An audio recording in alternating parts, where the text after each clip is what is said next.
যাবে না, আমি যাবো না বলে দিচ্ছি আমি সত্যি করে। আর আমিও যাবো নি তাহলে তাহলে তো চাউমিনে ওই চিংড়া মানে একটা কি বড্ড খারাপ জানো তো বিরিয়ানি রে। আর এই না আমাদের গোপাল ভাঁড় কিছুই বোঝে না শুধুই।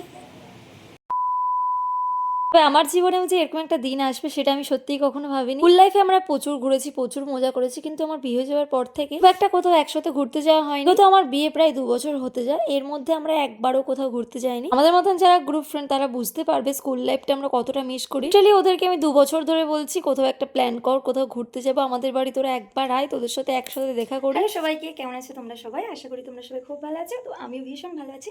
তো চলে এসেছি তোমাদের সাথে আবার একটা ব্লগ নিয়ে। তো এখন আমরা যাচ্ছি মেলা। তো কোন মেলাতে যাচ্ছি আর সেখানে যেয়ে কী কী করবো সবটাই তোমাদের সাথে শেয়ার করবো। তো চলো আজকের মতন ব্লগটা শুরু করা যাক। আর যেহেতু শ্বশুরবাড়ি পশ্চিম মেদিনীপুর আর বাপের বাড়িটা হচ্ছে পূর্ব মেদিনীপুর, ডিস্টেন্সটা অনেকটাই বেশি। ওদের সময় হচ্ছে তো সুযোগ হচ্ছে না, সুযোগ হচ্ছে তো সময় হচ্ছে না, ডিস্টেন্সের জন্য ওরা আসতে পারছে না, নানান ধরনের অজুহাত দেয় আমাকে। রীতিমতো আমি 1000 বার বলার পর অবশেষে একটা দিন ওরা ঠিক করেছে। ওদেরকে বলেছিলাম এমন একটা ডেট করবি যেন অসিত বাড়িতে থাকে। বেসিক্যালি খুব একটা অসিত একদম বাড়িতে থাকে না, বছরে 2 থেকে 3 বার আসে। সবাই আমরা এখন রেডি হয়ে গেছি, এখন যাব মেলা। আর এই পাহাড়টা রেখে যাবে না, আমি যাবো না বলে দিচ্ছি আমি সত্যি করে। আর আমিও যাবো নি তাহলে মেলা তো স্পিডে এরকম ঘোরাবে তো।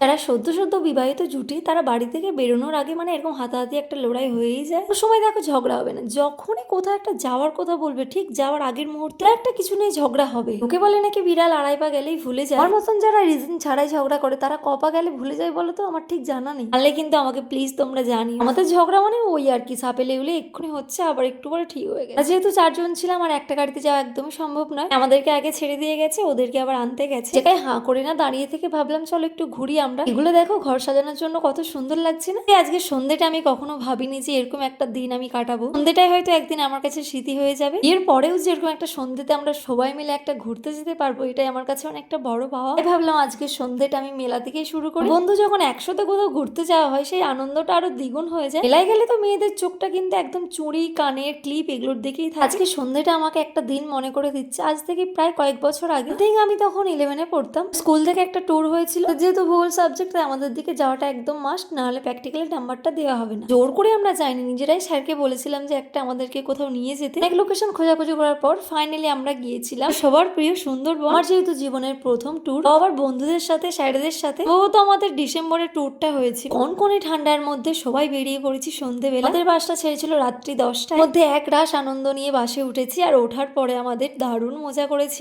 সেই কথাটা ভাবলে এখন আমার হাসি পাচ্ছে, কারণ আমরা 3 জনের সিটে 4 জন গিয়েছিলাম। তো এরকম হওয়া উচিত, সবকিছুতেই অ্যাডজাস্ট করতে পারবো। ব্যাপারটা হয়ে যাওয়ার কারণটা হচ্ছে যে আমি আগে থেকেই বলে দিয়েছিলাম আমি যাব না। তো ঘুরতে যাওয়ার আগের দিন আমার একদম মনটা ভালো লাগছিল না যে ওরা যাচ্ছে আমিও যাবো, এরকম ভেবে মাকে বলেছি। আমার কাঁদা কাঁদো মুখ দেখে মাও রাজি হয়ে গেছিল। ওটা কিন্তু এখানেই শেষ নয়, বলছি একবারে বাজে খেতে খাবারটা, মানে কিছু বলার নেই।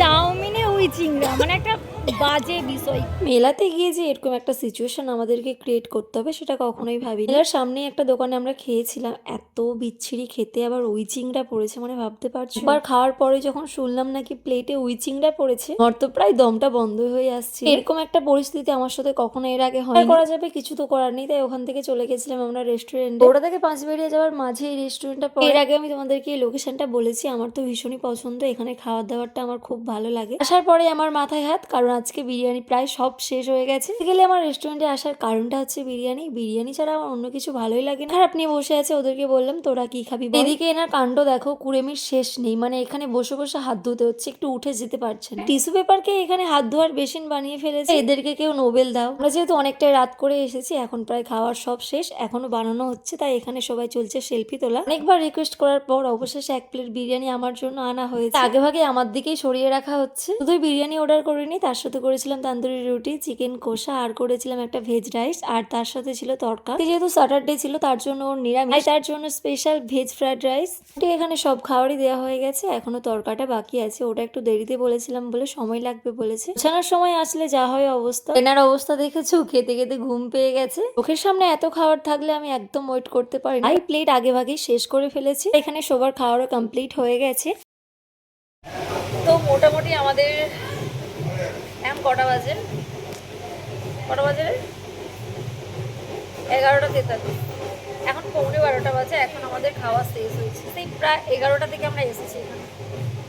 মোটামুটি আমাদের খাওয়ার আসতে খেতে 1 ঘন্টা সময় লেগে গেছে। এখন বাজে 12টা, আর এখনো আমরা হাত ধোয়া হয়নি। তবে আজকে সন্ধ্যেটা আমরা ভীষণ এনজয় করেছি। তো দেরি হয়েছিল যে গাড়ির স্পিড একদম 100 হয়ে গেছে। দেখলে অবশ্যই একটা লাইক করে দিও। বাই।